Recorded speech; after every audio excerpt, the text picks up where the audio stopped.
Yes, today is 1st of June. Sarali, your English grammar teacher, is here.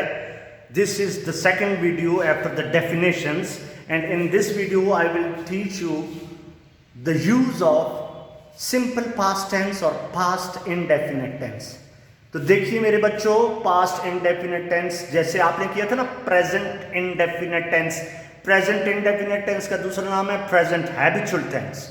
तो past indefinite tense का नाम है फेल माजी मुतलिक, प्रेजेंट इंडेफिनिट टेंस फेल हाल मुतलिक, ये फेल माजी गुजरा हुआ जमाना है।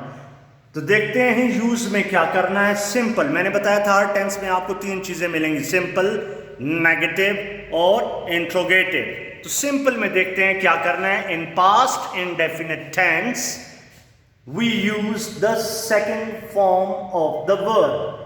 In past indefinite tense, we use the second form of the verb. Very simple. देखें, present में हमने सीखा था कि in present indefinite tense we use the first form of the verb. तो past में याद रखें we use the second form of the verb. Present indefinite tense में हमने सीखा था कि but after some pronouns we also add s or es with the first form of the verb. तो प्रेजेंट में थोड़ी सी आपके लिए कॉम्प्लिकेशंस आ गई थी कि कौन से वाले प्रोनाउंस के बाद प्रेजेंट टेंस में एस या ई एस का इजाफा करना है फर्स्ट फॉर्म्स के साथ, और कौन से वाले प्रोनाउंस के बाद फर्स्ट फॉर्म्स के साथ एस या ई एस का इजाफा नहीं करना।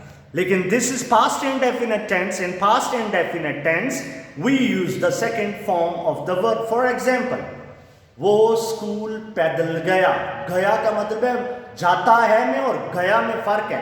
प्रेजेंट में बोलते हैं वो स्कूल पैदल जाता है, पास्ट इंडेफिनिट टेंस में गुजरे हुए जमाने में जब बात की जाएगी तो बोलेंगे वो स्कूल पैदल गया। He went to school on foot. Went क्या है? वेंट पास्ट इंडेफिनिट टेंस को जाहिर कर रहा है, और पास्ट इंडेफिनिट टेंस में हमने सीख लिया we use the second form of the verb. अब इसी से हजारों फिक्रे बना सकते हैं। मैंने एक खत लिखा, आई रोट अ लेटर। हमने दरिया पार किया, वी क्रॉस द रिवर। वो भागे, दे रैन। नंबर 2 पे आते हैं, negative. Negative in past indefinite negative we use did not. जैसे प्रेजेंट इंडेफिनिट टेंस में आप डज नॉट या डू नॉट का इस्तेमाल करते हैं, तो गुजरे हुए जमाने के लिए फेल माजी मुतलिक में जुमलों की अंग्रेजी बनाते वक्त डिड नॉट का इस्तेमाल किया जाता है। और डिड नॉट के बाद हमेशा हमेशा के लिए याद रखें कि फेल यानी वर्ब की पहली हालत इस्तेमाल की जाती है, क्योंकि डिड खुद फेल यानी वर्ब की दूसरी हालत है। तो एक बार सेकंड फॉर्म आ जाए फिर दोबारा सेकंड फॉर्म का इस्तेमाल नहीं करना। मिल के बोलें और समझ के बोलें। नेगेटिव को बोल रहे हैं, नेगेटिव कि नफी के जुमले कैसे बनेंगे। In past indefinite negative we use did not and we use the first form of the verb after did, because did itself is the second form of the verb, so we don't use second form of the verb after did. जैसे example में देखें, बहन भाइयों में अक्सर झगड़ा होता है, तुमने मेरा कलम तोड़ा तो मैंने तुम्हारा कलम नहीं तोड़ा, उन्होंने मेरी चाबियां नहीं गुम कर दी। ये देखें, मैंने तुम्हारा कलम नहीं तोड़ा, तोड़ने को कहते हैं ब्रेक। तो ये पास्ट टेंस में जा रहे हैं, तोड़ा पास्ट में, गुजरे हुए जमाने में बात की, मैंने तुम्हारा कलम नहीं तोड़ा। I did not break your pen. Did आ गया ना, डिड किसको रिप्रेजेंट कर रहा है? डिड पास्ट टेंस को रिप्रेजेंट कर रहा है। तो डिड के बाद फिर ब्रेक आएगा, ब्रोक नहीं कहना। अक्सर पढ़े लिखे लोग ये गलती करते हैं, मैं नहीं गया, आई डिड नॉट वेंट। डिड भी कहते हैं और फिर डिड के बाद वेंट भी बोलते हैं, तो this is wrong English grammatically. ठीक है, तो पास्ट टेंस में क्या सीखा? जैसे प्रेजेंट में डज नॉट या डू नॉट आया था, तो पास्ट इंडेफिनिट में डिड नॉट का इस्तेमाल करना है।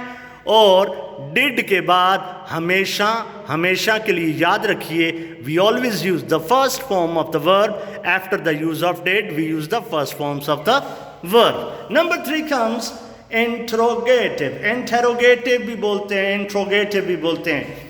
तो सवालिया फिक्रों में क्या करेंगे, उर्दू में बता दूं, सवालिया फिक्रों में क्या करेंगे, सवालिया, इधर मैं उंगली रख के बता रहा हूं, सवालिया फेल माजी मुतलक यानी पास्ट इंडेफिनिट टेंस में जुमलों की अंग्रेजी बनाते वक्त जब उर्दू से इंग्लिश ट्रांसलेशन करेंगे तो सवालिया फिक्रे बनाते वक्त डिड को जुमलों के शुरू में इस्तेमाल करेंगे और प्रोनाउंस के बाद first form of the verb का इस्तेमाल किया जाएगा। और याद रखें कि सवालिया जुमले के आखिर में सवालिया निशान, इंग्लिश में इसको बोलते हैं क्वेश्चन मार्क, जरूर इस्तेमाल किया जाता है। अब इंट्रोगेटिव की डेफिनेशन यूज देख लें कि हमने क्या सीखा। In past indefinite interrogative we use did in the beginning.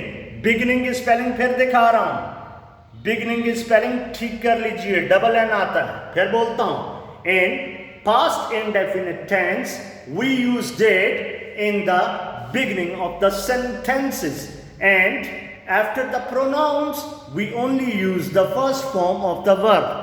Pronounce के बाद हम सिर्फ फेल यानी वर्ब की पहली हालत इस्तेमाल करते हैं। ये नहीं कह देना, यहां पे देखें did your uncle helped, ED नहीं आएगा, फर्स्ट फॉर्म आएगी। तो पास्ट टेंस में क्या सीखा, पास्ट टेंस में हमने सीखा कि we use the second forms of the verb. In past indefinite tense we use the second form of the verb. Negative में क्या सीखा, in past indefinite negative we use did not and always remember that after the use of did we use the first form of the verb because did itself is the second form of the verb and did represents the past indefinite tense. And number 3 comes interrogative.